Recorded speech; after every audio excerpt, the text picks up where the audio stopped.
Shalom, selamat pagi anak-anak. Salam sehat untuk kita semua. Bagaimana kabar kalian? Bersyukur ya, karena kebaikan Tuhan yang sudah memberikan waktu yang indah ini untuk kita bersama-sama mengikuti ibadah siswa kelas 4 sampai dengan kelas 6 SD Kristen Kalam Kudus Surakarta dengan tema Prioritasku. Mari kita bersama-sama dengan sepenuh hati kita meninggikan nama Tuhan Yesus karena kebaikannya, kasih setianya yang tidak pernah berubah dari dulu, sekarang, dan sampai selamanya. Yuk, Miss ajak anak-anak semua untuk bangkit berdiri ya. Bersama-sama kita akan memuji Tuhan dengan satu lagu, Memuji Tuhan Selalu.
Mari teman-teman kita berdoa. Bapa di surga yang maha baik, kami bersyukur atas perlindungan-Mu sepanjang malam tadi, sehingga kami dapat beristirahat dengan aman dan nyaman. Terima kasih juga Bapa untuk hari yang baru ini, untuk kesehatan dan semangat baru di awal hari ini. Bapa yang Maha Kasih, berkati ibadah pagi yang akan kami laksanakan, semoga lancar. Kami buka hati kami untuk menerima firman-Mu. Dalam nama Tuhan Yesus, kami berdoa dan mengucap syukur. Haleluya, amin. Nah, anak-anak, kini saatnya kita mau memberikan persembahan kepada Tuhan Yesus. Nah, siapkan persembahan kalian, berikan dengan hati yang tulus dan dengan sukacita. Kita akan pujikan Big or Small.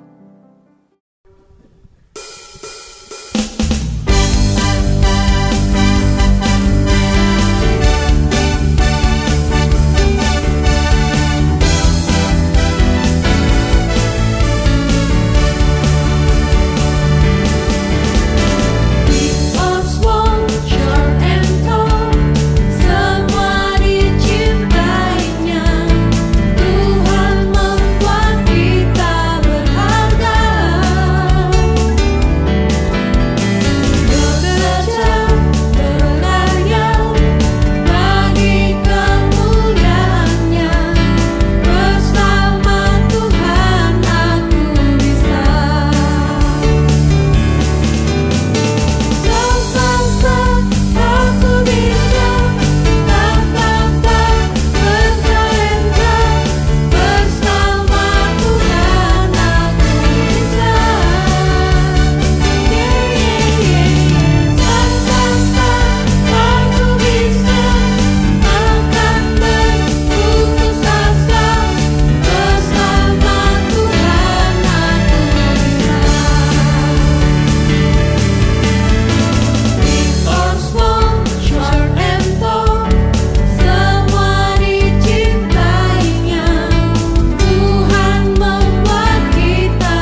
Yesus, kami sudah memberikan persembahan.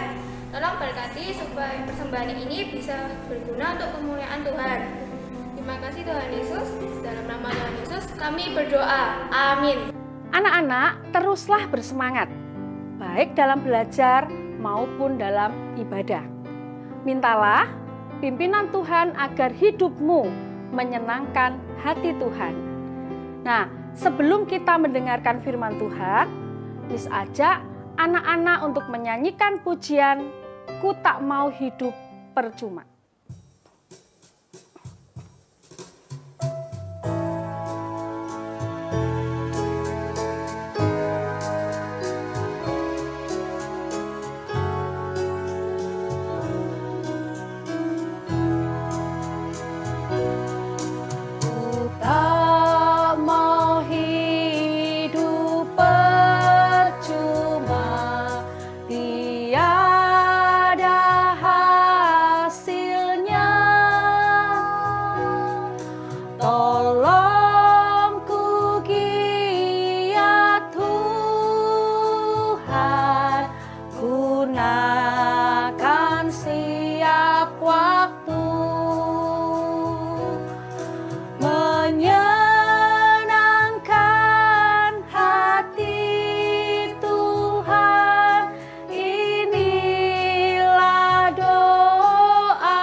Kristus, hari ini kita akan bersama-sama merenungkan firman Tuhan yang berjudul Prioritasku.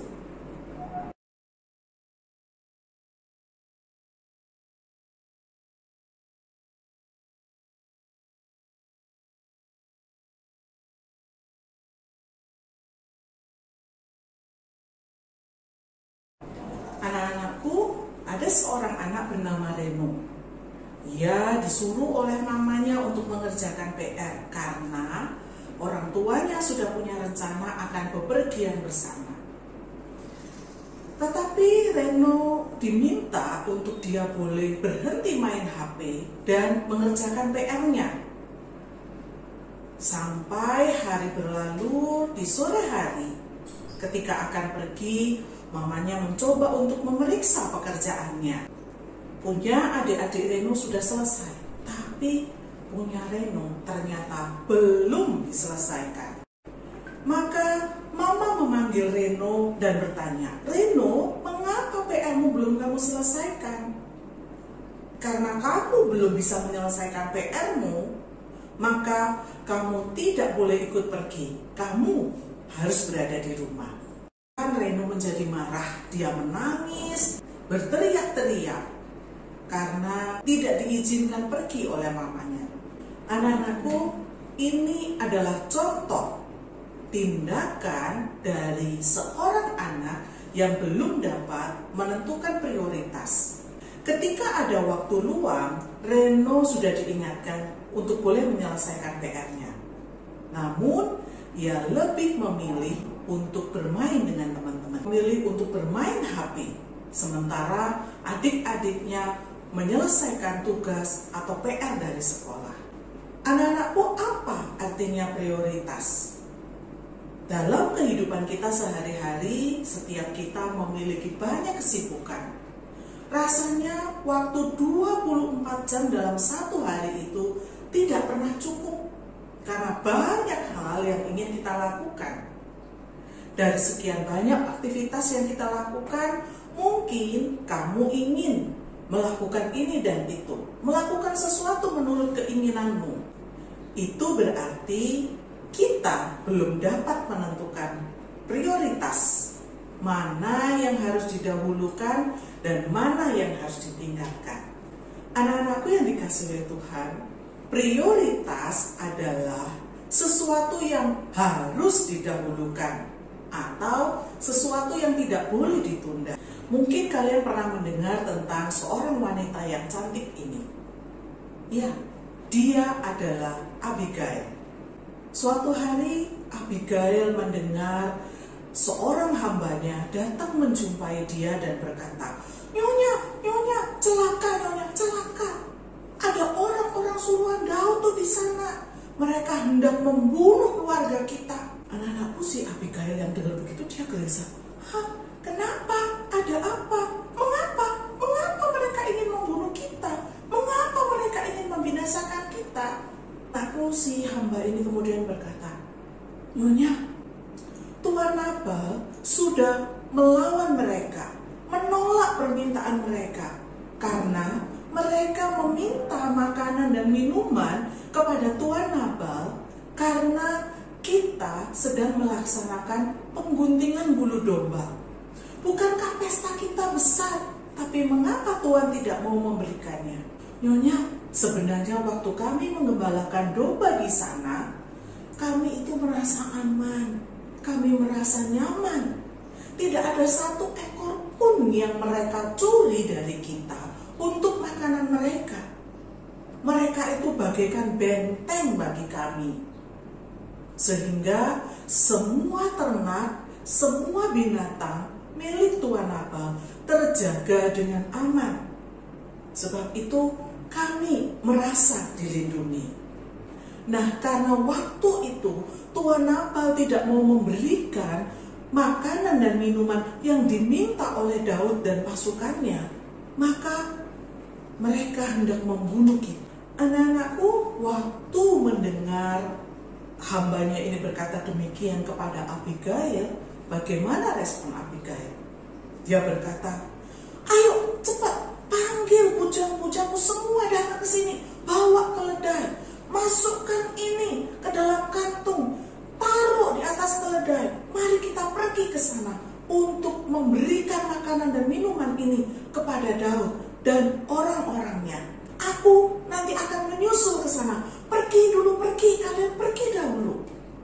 Anak-anak yang dikasihi oleh Tuhan, pada waktu bujang-bujangnya ini pergi dengan beberapa keledai, mereka dengan segera mendahului pasukan daripada Daud. Sementara Abigail, dia pun menyusul. Anak-anakku, inilah tindakan yang penting yang harus dilakukan oleh Abigail. Untuk apa? Untuk keselamatan bagi keluarganya, untuk keselamatan bagi suaminya. Murid Kristus, prioritas adalah mengerjakan atau menyelesaikan segala kegiatan yang terpenting di antara yang penting. Prioritas dapat diartikan sebagai pekerjaan yang harus diselesaikan dengan segera. Dalam hal prioritas, Tuhan Yesus adalah teladan sempurna kita. Dia belajar dari kecil melalui kehidupan orang tuanya, yaitu Maria dan Yusuf. Sejak kecil, Yusuf dan Maria itu membawa Tuhan Yesus pergi ke bait Allah untuk berdoa, untuk menyembah Allah. Itu sebabnya ketika Tuhan Yesus itu tumbuh menjadi dewasa, Tuhan Yesus itu punya hati yang utama di dalam dirinya adalah bertemu dengan Bapa. Dia berdoa, dia datang, dia menyembah Bapanya. Sebelum dia melakukan banyak sekali pelayanan. Sebelum dia pergi ke desa-desa, ke kota-kota untuk memberitakan Injil. Prioritas Tuhan Yesus adalah mencari Bapaknya dan memohon pertolongannya sebelum dia melakukan banyak aktivitas. Anak-anakku, yang dapat kita lakukan supaya kita dapat menentukan prioritas hidup kita adalah mari kita belajar kepada Tuhan Yesus. Yaitu, pilihlah kegiatan yang bernilai kekal. Matius 6 ayat 33 berkata, carilah dahulu kerajaan Allah dan kebenarannya, maka semuanya akan ditambahkan kepadamu. Ketika kita menjalani hidup kita di dunia ini, kita sering menjumpai banyak kesulitan. Entah kita belajar, tapi kok rasanya nggak ngerti-ngerti ya. Entah kita ini sudah dilatih untuk menghitung, tetapi kenapa saya nggak bisa menghitung dengan benar ya? Anak-anakku, kita punya Tuhan yang dapat diandalkan. Datanglah kepada Tuhan Yesus dan minta kepada Dia untuk Dia menolong kamu. Tuhan Yesus sudah mengajarkan buat kamu dan juga buat saya agar kita mencari Dia lebih dahulu sebelum melakukan banyak hal. Hal yang kedua yang diajarkan oleh firman Tuhan adalah ambillah, pilihlah hal yang memiliki dampak yang besar, memiliki pengaruh yang besar, baik itu untuk dirimu sendiri maupun itu untuk orang lain. Anak-anakku, Abigail melakukan hal yang besar. Ketika dia menghampiri Daud, dia bertemu dengan Daud, dia langsung tersungkur dan berlutut. Dia memohon ampun untuk kesalahan Nabal suaminya, meminta maaf, dia memohon pengampunan agar keluarganya tidak dibinasakan. Anak-anakku, seorang anak laki-laki tinggal bersama-sama dengan neneknya di sebuah bukit. Tiap hari si nenek itu pergi ke hutan untuk mencari kayu bakar dan mencari bahan-bahan makanan yang bisa mereka makan. Yang laki-laki ini disuruh oleh neneknya setiap hari dia diberi tugas untuk mengisi bak sampai penuh. Mereka tidak punya sumur, jadi si anak ini harus turun dari bukit, lalu dia itu mengambil air dari sumber air dan memikulnya dia bawa pulang. Dia tuang sampai di rumah dan setelah itu dia turun lagi, dia ambil air, begitu seterusnya sampai persediaan di rumah itu air menjadi penuh. Satu kali si cucunya ini berkata kepada neneknya, "Nek, aku capek loh Nek, aku harus 6 sampai 7 kali aku harus pergi mengambil air karena salah satu tempayanku ini sudah bocor sehingga sebagian air yang aku bawa ini sudah terbuang sia-sia." Lalu si nenek itu dengan lembut berkata, "Oh iya, nanti kalau nenek punya uang, nenek akan berikan tempayan yang baru. Nenek akan beli tempayan yang bagus supaya tidak cepat bocor. Tapi sekarang nenek belum punya uang. Jadi kamu sabar dulu ya. Nggak apa-apa. 5 sampai 7 kali kamu ambil air itu akan membuat kamu jadi tambah kuat, membuat kamu jadi tambah sehat." Si anak laki-laki ini tidak melawan. Dia tahu tidak mungkin neneknya yang harus naik turun untuk ambil air. Maka dia dengan tekun melakukan pekerjaan itu. Dia turun ke sumber air, dia ambil air, dia pikul, dia bawa ke rumah, dia tuang. Walaupun yang satu bisa dia pertahankan penuh sampai dituang di rumah, sementara yang sebagian lagi itu makin lama makin tipis, makin lama airnya semakin sedikit karena bocor. Akhirnya suatu hari dia merasa, aduh kok capek banget ya, aduh aku capek banget. Dia berkata, "Nek, ayolah Nek, ada uang belum? Belilah Nek tempayan supaya aku bisa mengisi air ini dengan cepat penuh." Lalu si nenek itu memanggil, "Sini Nak, sini cucuku yang ganteng, yuk sini." Lalu dia berkata, lihat. Apa yang kamu lihat di sepanjang jalan yang kamu lewati? Si nenek itu menunjukkan di mana arah si cucunya ini berjalan. Baru dia sadar, hah, kok bisa ya, Nek? Kok ada tanaman bunga di situ? Aku nggak pernah menanam, aku tidak pernah menabur benih. Kenapa bisa tumbuh ya ada bunga-bunga di situ? Ya, coba lihat.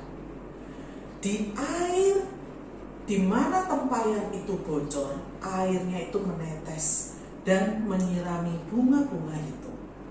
Sementara yang satu lagi, tempayan yang utuh, itu nampak bahwa kering, tidak ada tanaman, tidak ada tumbuh-tumbuhan. Air yang menetes itu telah membuat benih bunga-bunga itu menjadi bermekaran. Tampak indah bukan? Tapi sebelah kiri tampak tandus. Cucuku, setiap usaha yang baik, setiap kerja kerasmu yang telah kamu berikan, itu memberikan keindahan untuk hidupmu dan juga untuk hidupku. Dan juga untuk orang-orang di sekitar kita. Murid Kristus, kita seringkali mengeluh. Kita merasa tidak puas, kita merasa kecewa, karena segala sesuatu yang kita lakukan seolah-olah sia-sia, nggak ada hasilnya. Kita ingin melakukan sesuatu menurut keinginan kita, karena itu yang menyenangkan buat diri kita. Namun, apa yang kita lakukan tidak akan pernah sia-sia. Hal yang mungkin nampaknya berat untuk kita lalui, Tuhan kita sanggup mengubah yang tampak berat itu justru membuat kita menjadi kuat, justru membuat kita menjadi luar biasa. Anak-anakku, orang tua kita tahu apa yang terbaik buat kita. Terlebih lagi Tuhan kita juga tahu bahwa usaha keras yang kita lakukan itu akan berguna bagi hidup dan masa depan kita. Hari ini firman Tuhan mengingatkan kita agar kiranya kita belajar untuk menentukan prioritas. Jangan takut dengan kesulitan, karena kesulitan itu kadangkala memberi hal yang baik buat kita. Sesaat lagi kalian akan menghadapi penilaian akhir semester. Tes akhir semester ini kiranya boleh membuat kita, membuat kamu boleh lebih semangat lagi untuk belajar. Kalau misalnya nanti hasilnya tidak memuaskan, tidak apa-apa. Belajar lagi, berusaha lagi, supaya kamu mendapatkan berkat untuk masa depanmu. Mari anak-anakku kita mengingat kebenaran firman Tuhan hari ini.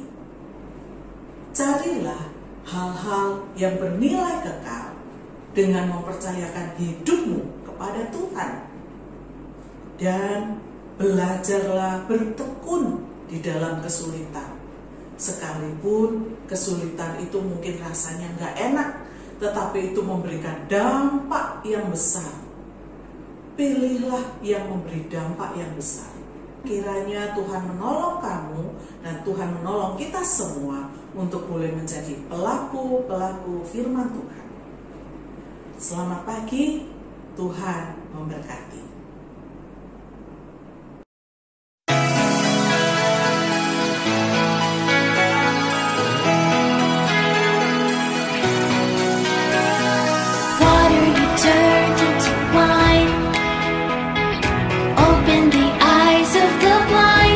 There's no one like you, none like you. Into the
Firman Tuhan pagi ini sungguh memberkati kita. Nah, anak-anak, gunakan waktumu dengan baik agar kita tidak menyesal di kemudian hari. Ingat, Tuhan mau kita menjadi anak-anaknya yang bertanggung jawab. Kita akan akhiri ibadah kita dengan bersama-sama kita menyanyikan Mars Kalam Kudus dengan sikap berdiri tegak, tangan kanan di dada.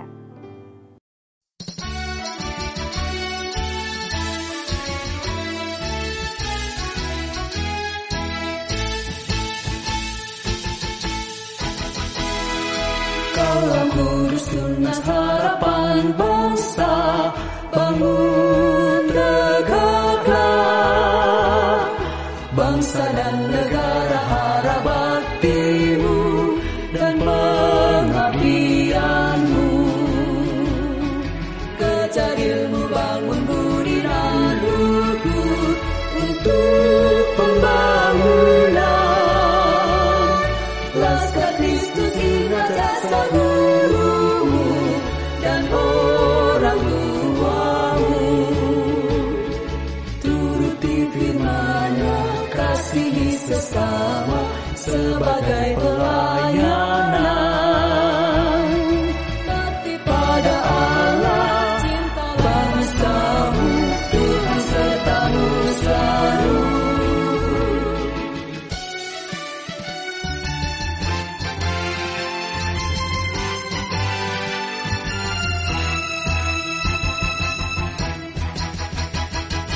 Kalam Kudus tunas harapan bangsa, bangun tegaklah.